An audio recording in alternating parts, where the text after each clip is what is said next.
Hello बच्चों, तो आप लोग का स्वागत है थिंक वर्ड एकेडमी के अंदर। ठीक है, तो आज हम लोग क्लास 10 का ग्रेविटेशन चैप्टर स्टार्ट करने वाले हैं। इसके अंदर हम लोग क्या क्या पढ़ेंगे कि ग्रेविटेशनल फोर्स क्या होता है, फिर उसके बाद सर्कुलर मोशन क्या होता है, सेंट्रीपिटल फोर्स क्या होता है, फिर केपलर्स लॉ पढ़ेंगे, फिर यूनिवर्सल लॉ ऑफ ग्रेविटेशन पढ़ेंगे, फिर एस्केप वेलोसिटी, फ्री फॉल, ये सब हम लोग लाइन बाय लाइन पढ़ने वाले। ठीक है, तो सबसे पहले स्टार्ट करने से पहले gravitation. Gravitation is a type of force. ठीक है, सबसे पहले फोर्स क्या होता है, फोर्स हम लोग देखेंगे, फिर उसका इफेक्ट देखेंगे, उसके बाद हम लोग ग्रेविटेशन पाएंगे। ठीक है, फोर्स का मतलब क्या है, any pull and push. Force का मतलब क्या है कि जैसे भी फोर्स क्या होता है, अपन किसी ऑब्जेक्ट को पुश या पुल करते। ठीक है, पुश और पुल। एक ऑब्जेक्ट है, अगर इसको मैं पुश कर रहा हूं या फिर इसको अपनी तरफ खींच रहा हूं या इसको मैं अपनी तरफ खींच रहा हूं, तो क्या करूंगा, इसमें कोई फोर्स लगाऊंगा। मेरे को अगर इसको पुश करना है तो यहाँ पे कोई फोर्स लगेगा, उसको अगर मेरे को अपनी तरफ खींचना है तो यहाँ पे कोई फोर्स लगेगा। इसको हम लोग क्या बोलेंगे, पुश या पुल। ठीक है, तो फोर्स का मतलब क्या है, पुश और pull on any object. Push और pull on any object, object is known as gravitation, is known as force। Sorry, क्या बोलते हैं इसको, फोर्स बोलेंगे। ठीक है, इज नोन एज फोर्स। ठीक है, अब फोर्स तो अपने को मालूम पड़ेगा, बट फोर्स से क्या क्या चीजें होती है। ठीक है, जैसे फोर्स है तो फोर्स से हम लोग क्या क्या कर सकते हैं, फोर्स कहाँ कहाँ यूज होता है। सबसे पहले कोई ऑब्जेक्ट अगर रेस्ट में है, कोई ऑब्जेक्ट अगर रखा हुआ, फॉर एग्जांपल यही बॉक्स का हम लोग लेते हैं, ये बॉक्स रखा हुआ है, बट अगर ये बॉक्स को अगर मैं मूव करना चाहता हूँ तो मूव कैसे करेगा, उसको अगर मैं फोर्स लगाऊंगा तो ही मूव करेगा। तो फोर्स क्या करता है, मोशन रेस्ट ऑब्जेक्ट रेस्ट में लाने के लिए, रेस्ट ऑब्जेक्ट को मोशन में लाने के लिए कर सकता है। ठीक है, कोई ऑब्जेक्ट अगर रेस्ट में, उसको मोशन में लाने के लिए हम लोग क्या करेंगे, फोर्स अप्लाई करेंगे। और क्या कर सकते हैं, फॉर एग्जाम्पल कोई ऑब्जेक्ट मोशन में, या फॉर एग्जाम्पल देखो जैसे कोई कार है, कार अगर मूव कर रही है, इसको हम लोग को अगर रोकना है तो हम लोग इसमें क्या अप्लाई करेंगे, ब्रेक। ब्रेक या फोर्स अप्लाई करेंगे तो कार होगा, वो कार क्या होगा, रुक जाएगा। तो किसी ऑब्जेक्ट को रोकने के लिए हम लोग क्या करेंगे, फोर्स अप्लाई करेंगे। ठीक है, तो मोशन वाला ऑब्जेक्ट को रोकने के लिए हम लोग क्या करेंगे, फोर्स अप्लाई करेंगे। और क्या कर सकते हैं, डायरेक्शन चेंज करना है तो डायरेक्शन चेंज करेंगे। अगर कोई ऑब्जेक्ट मूव कर रहा है, उसको हम लोग उसको पकड़ के उसका डायरेक्शन चेंज करो तो उसमें भी हम लोग क्या करेंगे, फोर्स अप्लाई करेंगे। तो वहां भी क्या होगा, फोर्स अप्लाई होगा। तो डायरेक्शन चेंज करने के लिए भी हो रहा है। और क्या होगा, शेप चेंज करना हो किसी ऑब्जेक्ट को, अगर हम लोग उसका ऑब्जेक्ट अगर किसी ऑब्जेक्ट का शेप चेंज करना है तो उसके लिए भी हम लोग क्या अप्लाई करेंगे, फोर्स अप्लाई करेंगे। ठीक है, तो वहां पे क्या अप्लाई करेंगे अपन, फोर्स। ऐसे किसी ऑब्जेक्ट का अगर स्पीड बढ़ाना है, स्पीड घटाना है तो उसके लिए भी क्या लगेगा, फोर्स लगेगा। तो स्पीड के लिए भी करेंगे। ठीक है, समझ आया यहाँ पे कि फोर्स क्या होता है, फिर फोर्स का यूज क्या है, उससे क्या इफेक्ट आते हैं। अगर ये सब समझ आया तो हम लोग ग्रेविटेशन के आगे जा सकते हैं। ठीक है, तो अब हम लोग अगर बात करेंगे ग्रेविटेशन की, तो ग्रेविटेशन होता क्या है। ग्रेविटेशन जैसे भी हम लोग को पुल या पुश, तो अभी ये क्या कर रहा है, किसी भी ऑब्जेक्ट को अपनी तरफ ले रहा है, पुल कर रहा है, अपनी तरफ ले रहा है, सेंटर की तरफ ले रहा है। इसको हम लोग क्या बोलते हैं, ग्रेविटेशन फोर्स। इसको फाइंड किसने किया था, sir Isaac Newton. Sir Isaac Newton ने फाइंड किया था। ठीक है, इसके लिए इसका यूनिट, जो फोर्स का यूनिट क्या होता है, न्यूटन होता है, ऐसा यूनिट। और अगर सीजीएस यूनिट की बात करेंगे तो क्या होगा, डाइन। और इसके बारे में अपने को कुछ ग्रेविटेशन के बारे में कुछ इन्फॉर्मेशन मालूम होनी चाहिए। जैसे ये क्या है, और सेंटर फोर्स है टूवर्ड्स द सेंटर, ये उसका फोर्स लगता है, कहाँ लगता है, towards the centre, towards centre force होता है। ये सबसे वीक फोर्स होता है। कौन सा फोर्स होता है, सबसे वीक फोर्स होता है। ये कुछ कुछ इन्फॉर्मेशन है जो अपने को मालूम होनी चाहिए। जैसे इसने किसने फाइंड किया था, सर आइजैक न्यूटन ने फाइंड किया था। इसका यूनिट क्या होता है, न्यूटन होता है। सीजीएस यूनिट क्या होता है, डाइन होता है। और कहाँ लगता है फोर्स, टूवर्ड्स द सेंटर लगता है। फिर वीक फोर्स होता है ये, और किस में लगता है, ये मेन बात तो किस में लगता है, तो कोई भी ऑब्जेक्ट जिसके पास मास हो उसके अंदर ही ग्रेविटेशन फोर्स लगेगा। ठीक है, तो मास कंटेनिंग ऑब्जेक्ट, मास मतलब वही वेट जो होता है, मास वेट अभी फैलाने के लिए तो समझो मास वेट सेम है। ठीक है, तो मास कंटेनिंग ऑब्जेक्ट के ऊपर फोर्स लगेगा,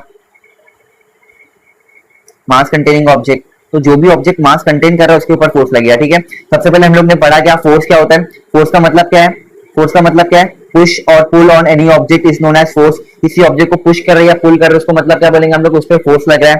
ठीक है, फिर फोर्स का इफेक्ट क्या होता है, मतलब हम लोग फोर्स लगा रहे हैं तो हम लोग क्या क्या चीजें कर सकते हैं। तो क्या कर सकते हैं, कोई ऑब्जेक्ट अगर मोशन में तो उसको हम लोग रेस्ट में ला सकते हैं, रेस्ट में लाना। कोई ऑब्जेक्ट अगर रेस्ट में, उसको हम लोग मोशन में ला सकते हैं, तो मोशन में लाना। या कोई ऑब्जेक्ट का डायरेक्शन अगर अपने को चेंज करना रहा तो अभी हम लोग किसकी कर सकते हैं, फोर्स की वजह से कर सकते हैं। या किसी ऑब्जेक्ट का अगर शेप चेंज करना रहा तो वो भी कैसे होगा, बिकॉज ऑफ द फोर्स होगा। तो ऑब्जेक्ट का अगर स्पीड कम करना, स्पीड बढ़ाना, तो हम लोग क्या करेंगे, फोर्स अप्लाई करेंगे, तो उससे भी हो सकता है। डायरेक्शन चेंज करने का अगर एग्जांपल चाहिए तो डायरेक्शन कैसे चेंज कर सकते हैं। फॉर एग्जांपल अगर एक बॉलर है जो बॉलिंग कर रहा है और बैट्समैन अगर उसको हिट कर रहा है तो क्या हुआ, बॉल की डायरेक्शन क्या हुआ, चेंज हुआ कि नहीं थी, हम लोग किसकी वजह से हुआ, ये फोर्स की वजह से हुआ। ठीक है, फिर आते हैं ग्रेविटेशन में। ग्रेविटेशन भी क्या है, फोर्स है। अब इसके अंदर हम लोग को क्या क्या याद रखना है, ग्रेविटेशन किसने फाइंड किया था, सर आइजैक न्यूटन ने।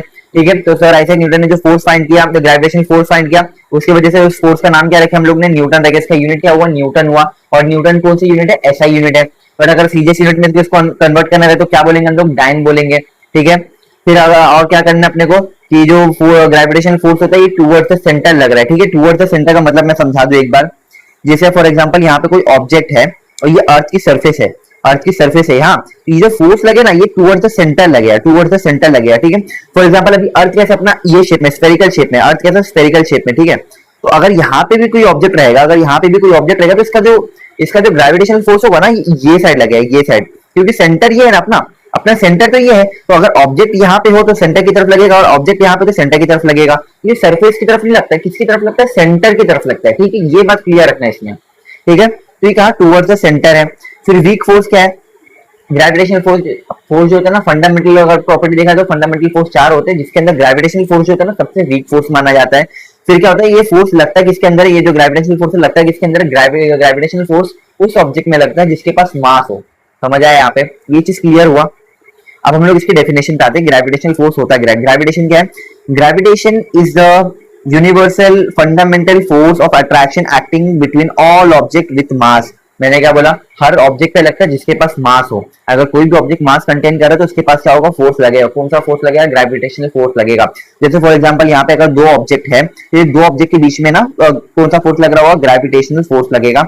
बिकॉज ये इसके पास भी एम मास होगा, इसके पास भी एम मास होगा। तो कोई भी ऑब्जेक्ट जिसके पास एम मास हो तो उसके अंदर जो फोर्स लगेगा इसको हम लोग क्या बोलेंगे, ग्रेविटेशनल फोर्स लग रहा है। ठीक है। यहाँ तक क्लियर हुआ, यहाँ तक क्लियर हुआ। अब हम लोग अपना नेक्स्ट टॉपिक है सर्कुलर मोशन या circular motion and centripetal force. ठीक है। सर्कुलर मोशन क्या होता है, सर्कुलर मोशन जैसे अगर ये सर्कुलर पाथ है, ठीक है, तो ये सर्कुलर पाथ है, तो सर्कुलर पाथ के ऊपर अगर किसी ऑब्जेक्ट को मूव कराना है, सर्कुलर पाथ के ऊपर अगर किसी ऑब्जेक्ट को मेरे को अगर मूव कराना है तो मूव कराऊंगा ना तो उस पर एक फोर्स लगेगा। ठीक है। उस पर एक फोर्स लगेगा, जो फोर्स जो लगेगा ना वो कहाँ लगेगा, टूवर्ड्स द सेंटर लगेगा। कहाँ लगेगा, टूवर्ड्स द सेंटर लगेगा। ठीक है। तो जो टूवर्ड्स द सेंटर लगना इस फोर्स को हम लोग क्या बोलेंगे, सेंट्रीपिटल फोर्स। इस फोर्स को क्या बोलेंगे हम लोग, सेंट्रीपिटल फोर्स। और जो ये ऑब्जेक्ट जो रहेगा मोशन जो कर रहा है ना, ये मोशन सर्कल पे मोशन कर रहा है, इस वजह से हम लोग क्या बोलेंगे, सर्कुलर मोशन। इस वजह से हम लोग इसको क्या बोलेंगे, सर्कुलर मोशन। तो जो ऑब्जेक्ट सर्कल के ऊपर जो मोशन करता है उसको हम लोग क्या बोलते हैं, सर्कुलर मोशन। और वो मोशन की वजह से जो फोर्स लगता है टुवर्ड द सेंटर उसको हम लोग क्या बोलते हैं, सेंट्रीपिटल फोर्स बोलते हैं। ठीक है। तो ये जो ऑब्जेक्ट अगर सर्कुलर के ऊपर सर्कुलर पाथ पे मूव करे इसको हम लोग क्या बोलेंगे, सर्कुलर मोशन। और यहाँ पे जो फोर्स लगे उसको हम लोग क्या बोलेंगे, सेंट्रीपिटल फोर्स। ठीक है। सेंट्रीपिटल फोर्स, सेंट्रीपिटल फोर्स का मतलब ये समझना है टुवर्ड द सेंटर। तो जो फोर्स टुवर्ड द सेंटर लगे because of the circular motion इसको हम लोग क्या बोलते हैं, सेंट्रीपिटल फोर्स। इसका डेफिनेशन देखते हैं। ठीक है। तो डेफिनेशन क्या बोल रहा है, centripetal force is the force that act on an object moving along the circle. Along the circle, ये वर्ड ध्यान रखना, कोई ऑब्जेक्ट अगर सर्कल के अलोंग मूव कर रहा है और उसका जो फोर्स है towards the directed toward the centre, उसका जो फोर्स रहेगा डायरेक्टेड टुवर्ड द सेंटर रहेगा उसको हम लोग क्या बोलेंगे, सेंट्रीपिटल फोर्स बोलेंगे। क्या बोलेंगे, सेंट्रीपिटल फोर्स। ठीक है। यहाँ तक क्लियर हुआ। और टेक्स्ट बुक के अंदर ना कुछ एक्टिविटी दिया होगा, वो एक्टिविटी क्या है कि एक कॉइन है या स्टोन है जिसको हम लोग एक रोप से टाई कर रहे हैं और उसको हम लोग इस तरह घुमा रहे हैं, इस तरह घुमा रहे, तो इस तरह जो घुमा रहे थे इसमें घुमाने में अपने को क्या लग रहा है, सर्कुलर जो अपना स्टोन रहेगा कौन सा पाथ फॉलो कर रहा है, सर्कुलर पाथ फॉलो कर रहा है। एक बार तुम लोग घर पे ट्राई करना है, इसको बांधेंगे तो ये जो इस तरह जो हम लोग घुमाएंगे तो जो अपना स्टोन जो रहेगा कौन सा पाथ फॉलो करेगा, सर्कुलर पाथ फॉलो करेगा। और तुम लोग ऑब्जर्व करना है कि तुम लोग को ना सेंटर की तरफ ना कुछ फोर्स फील होगा, तो जो फोर्स फील होगा ना फोर्स कौन सा रहेगा, सेंट्रीपिटल फोर्स रहेगा। ठीक है। इससे समझ जाना कि जो सेंटर की तरफ जो फोर्स लगता है उसको हम लोग क्या बोलेंगे, सेंट्रीपिटल फोर्स। एक फोर्स ये भी होता है जो सेंटर के आगे लगता है, तो जो सेंटर के आगे जो लगे उसको हम लोग क्या बोलेंगे, सेंट्रीफ्यूगल फोर्स बोलेंगे। ठीक है। समझ आया। सेंट्रीपिटल फोर्स क्या होता है, अपने टेक्स्ट बुक में खाली सेंट्रीपिटल फोर्स दिया हुआ है। ठीक है। अब हम लोग आते हैं केपलर्स लॉ के ऊपर। ठीक है। ये अपना सर केपलर सर है। ठीक है। केपलर्स लॉ क्या बोलता है कि जो प्लैनेट जो सन होता है और जो प्लैनेट होता है ना वो एक एलिप्टिकल पाथ फॉलो करता है। हम लोग यहाँ पे क्या देखे, सर्कल, ये क्या था, ये सर्कल था, तो कोई ऑब्जेक्ट सर्कुलर पाथ फॉलो करता है हम लोग सर्कुलर मोशन बोले थे। बट यहाँ पे प्लैनेट के केस में क्या होता है, जो प्लैनेट होता है ना वो एक एलिप्टिकल पाथ फॉलो करता है। एलिप्टिकल क्या होता है, वो एग शेप होता है। फॉर एग्जांपल समझ लेना कि अंडा देखे रहेंगे तो अंडा कौन सा शेप होता है, वो एलिप्टिकल फेस होता है, वो सर्कल नहीं होता है, वो एलिप्टिकल फेस होता है। तो वैसे ही यहाँ पे केपलर सर ने क्या बोला कि जो अपना जो प्लैनेट रहेगा मून के अगेंस्ट जो होता है ना वो एक एलिप्टिकल पाथ फॉलो करता है। उसी के बेसिस पे ना केपलर सर ने 3 लॉ दिया। ठीक है। वो तीनों लॉ अपन देखेंगे। ठीक है। तो पहला लॉ क्या बोलता है the orbit of a planet is an ellipse with the sun at one of the foci. जैसे कि मैंने कहा कि जो प्लैनेट होता है, प्लैनेट सन के रिस्पेक्ट में एक इलेप्टिकल पाथ फॉलो करता है, वही दिया हुआ the orbit of a planet. तो प्लैनेट की जो ऑर्बिट है ना, इज एन एलिप्स, क्या फॉर्म करता है, एलिप्स फॉर्म करता है विद द सन। किसके साथ फॉर्म करता है, सन। ये सन के साथ ही, सन के अगेंस्ट ही, सन के पास ही जो अपना प्लैनेट है सन के पास ही रिवॉल्व करता है। ठीक है, तो क्या बोल रहा है कि जो प्लैनेट है ना, रिवॉल्व करते करते सन के पास जो है ना, ये एक पाथ फॉलो करता है, पाथ को हम लोग क्या बोलते हैं, एलिप्स। ठीक है, तो the orbit of a planet is an ellipse with the sun at one of the foci. यहाँ पे एक फोकस है, ये फोकस के रिस्पेक्ट में जो सन के पास जो अपना प्लैनेट जो पाथ फॉलो करे उसको हम लोग क्या बोलेंगे, एलिप्टिकल पाथ फॉलो करे। ये अपना फर्स्ट लॉ था। ठीक है, फर्स्ट लॉ याद रखना क्या होता है, the orbit of a planet is an ellipse with the sun at one of the foci. ठीक है, फिर सेकंड लॉ पे आते हैं। सेकंड केपलर को सेकंड लॉ क्या बोलता है, the line joining the planet and the sun sweeps equal areas in equal interval of time. ठीक है, इसको एक्सप्लेन करने के लिए यहाँ पे ये डायग्राम पे पहले देख लो। ठीक है, इसमें ज्यादा क्लियर होगा। क्या जैसे यहाँ पे ये सन है, ठीक है, ये अपना प्लैनेट है, ये ए से बी है, ए से बी एक एरिया होगा, डी से सी एक एरिया होगा और ई से एफ एक एरिया होगा। ठीक है, फॉर एग्जाम्पल खाली समझने के लिए समझिए, जो एरिया है यहाँ पे फॉर एग्जाम्पल A1 एरिया है, ये A2 एरिया है, ये A3 एरिया है। ठीक है, A1 एरिया को कवर करने के लिए अगर 1 आवर लग रहा है, 1 घंटा लग रहा है A1 एरिया कवर करने के लिए, और A2 एरिया यहाँ पे है, A3 एरिया यहाँ पे है, तो अगर ये A1 एरिया, A2 एरिया और A3 एरिया तीनों इक्वल रहा, तो अगर A1 area is equal to A2 area is equal to A3, मतलब अगर A1 A2 A3 की वैल्यू, अगर तीनों की वैल्यू सेम है, तो तीनों का जो डिस्टेंस जो कवर करने में ना, वो टाइम भी जो रहेगा सेम रहेगा। जैसे मैंने यहाँ पे क्या बोला, A1 जो एरिया था इसका अगर कवर करने के लिए 1 आवर लग रहा है, और जो A2 एरिया है वो भी सेम है A1 के बराबर, तो इसको कवर करने के लिए भी 1 आवर ही लगेगा। A3 भी अगर सेम है तो इसको कवर करने के लिए भी कितना टाइम लगेगा, 1 आवर ही लगेगा। तो ये चीज हमेशा ध्यान रखना कि अगर एरिया इक्वल है तो इसका जो डिस्टेंस ट्रेवल करने के लिए सेम ही होगा। वही कह रहा है यहाँ पे, जो प्लैनेट है अगर सन के अराउंड एक एरिया फॉर्म कर रहा है, तो वो इक्वल एरिया, अगर तो जो इक्वल एरिया रहेगा तो उसको ट्रैवल करने के लिए भी इक्वल टाइम ही लगेगा। वही चीज अपना सेकंड लॉ बोल रहा है, the line joining the planet and the sun sweeps equal area in equal interval of time. अगर ये एरिया अगर तीनों से एरिया सेम है, तो तीनों को एरिया कवर करने के लिए टाइम भी सेम होना चाहिए ना, लॉजिकल सी बात है ना, कि अगर एरिया सेम है तो उसको ट्रैवल करने के लिए भी तो टाइम सेम ही होना चाहिए।